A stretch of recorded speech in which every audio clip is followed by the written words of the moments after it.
bab 3 busana muslim ya. Oke, silakan Kak.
Menerapkan ke sekolah maupun masyarakat. 1. Sopan, santun, dan ramah tamah. Sopan santun dan ramah tamah merupakan ciri dasar orang yang beriman. Mengapa demikian? Karena ini merupakan salah satu akhlak yang dicontohkan oleh Rasulullah SAW sebagai teladan dan panutan. 2. Jujur dan amanah. Jujur adalah berkata apa adanya sesuai yang kenyataan. Amanah adalah sifat seseorang yang dapat dipercaya. 3. Benar beribadah. Beribadah adalah kebutuhan rohani bagi manusia sebagaimana olahraga, makan, minum, dan istirahat sebagai kebutuhan jasmaninya. Karena ibadah adalah kebutuhan, maka tidak ada alasan orang yang beriman untuk melalaikan atau meninggalkannya. 4. Benar menolong bersama. Menolong orang lain pada hakikatnya dan menolong diri sendiri. Bagi orang yang beriman, menolong dengan niat ikhlas karena Allah SWT semata-mata akan mendatangkan rahmat dan karunia-Nya yang tiada tara. 5. Menjalankan amar ma'ruf dan nahi munkar. Maksud amar ma'ruf dan nahi munkar adalah mengajak dan merayu orang lain untuk berbuat kebaikan dan mencegah orang lain melakukan kemungkaran atau kemaksiatan. Dan kita bisa menyimpulkan dari materi yang disampaikan tadi, diantaranya 1. Menutup aurat adalah kewajiban agama yang ditegaskan dalam Al-Quran maupun hadis Rasulullah SAW. 2. Kewajiban menutup aurat disyariatkan untuk kepentingan manusia sendiri sebagai wujud kasih sayang dan perhatian Allah SWT terhadap kemaslahatan hambanya di muka bumi. 3. Kewajiban bagi kaum mukminah untuk mengenakan jilbab untuk menutup auratnya kecuali terhadap beberapa golongan. 4. Dalam Quran surat Al-Ahzab ayat 33 sampai 39 ditegaskan perintah menggunakan jilbab dan memanjangkannya hingga ke dada dengan tujuan untuk memberikan rasa nyaman dan aman kepada setiap mukminah. Sementaranya yang tidak memiliki jilbab, dia bisa meminjamnya dari saudara seiman.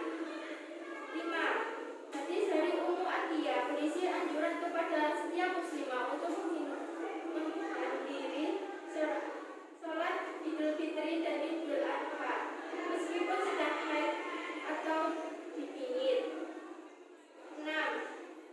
Allah SWT berfirman dalam Quran surat An-Nur ayat 24 sampai 31 untuk menjaga pandangan, memelihara kemaluan dan tidak menampakkan aurat kecuali kepada suami, ayah suami, anak laki-laki suami, saudara laki-laki, anak laki-laki, saudara laki-laki, anak lelaki, saudara perempuan mukminah, hamba saya, membantu tuan yang tidak lagi memiliki hasrat terhadap wanita.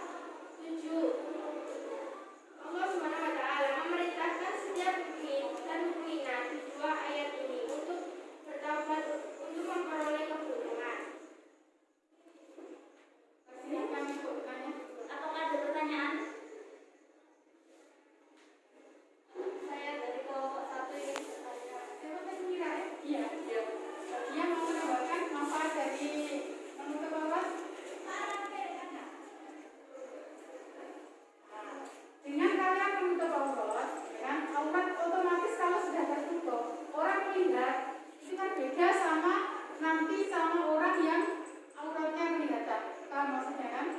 Nah, kalau ada perempuan yang bajunya minim atau yang bajunya terlalu ketat sama melihat orang perempuan yang berpakaian muslim, itu nanti orang itu penilaian dari langsung melihat itu beda, sangat beda. Makanya bisa terhindar dari fitnah. Jadi, kok nek wong ndelok sarono auratnya kelihatan itu bisa nanti bisa keluar hal-hal pikiran ataupun hasrat-hasrat yang lain itu akan timbul. Tapi kalau aurat itu tertutup, paling enggak nanti ada rasa Masya Allah, gue sayu auratnya tertutup menaikkan kan gitu. Padahal kan kewajiban kita itu kan wajib menutup aurat kan wajib. Nah, dari kita menutup aurat maka kita bisa terhindar dari siksa neraka ataupun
wajahnya sama, telapak tangan itu sama.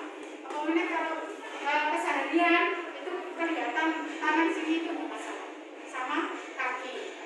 Soalnya itu jadi lumrah, ya kan? Paham lumrah kan maksudnya? Jadi sudah jadi kebiasaan, jadi itu nggak masalah. Dari bab 3 ini ada yang ditanyakan? Dari sana Muslim?